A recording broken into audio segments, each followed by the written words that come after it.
దేవుడి దగ్గర నుంచి మనకి ఎంతసేపు దీవెనలు, ఆశీర్వాదాలేనా? కష్టాలు, బాధలు వచ్చినా పర్వాలేదు అనే మాట మనలో ఎంతమంది చెప్పగలం? యోబు ఒళ్ళంతా గజ్జెపట్టి, పెంకుతో గోక్కుంటుంటే భార్యొచ్చంటది, "ఇంకా ఎంతసేపు దేవుడు దేవుడు అనే పాట పాడతావు? ఏం చేశాడు నీ దేవుడు నీకు? చూడు నీ గతి, నీ స్థితి ఎలా అయిపోయిందో.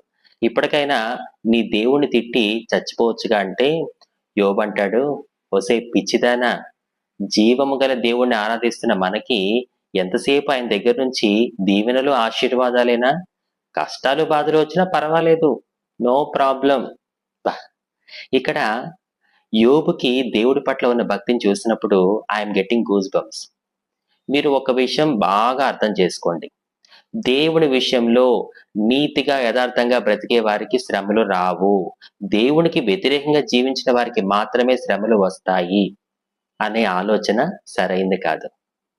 కొన్నిసార్లు దేవుని విషయంలో మనం నీతిగా, యథార్థంగా జీవించినప్పటికీ దేవుడు శ్రమల్ని అనుమతిస్తాడు.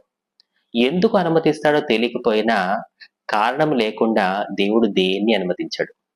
యోబు జీవితం ద్వారా మనం నేర్చుకోవాల్సిన పాఠం ఏంటంటే, జీవితంలో అన్ని సమయాల్లో దేవుడిని గనపరుస్తూనే ఉండాలి. అది కష్టమైనా, సుఖమైనా.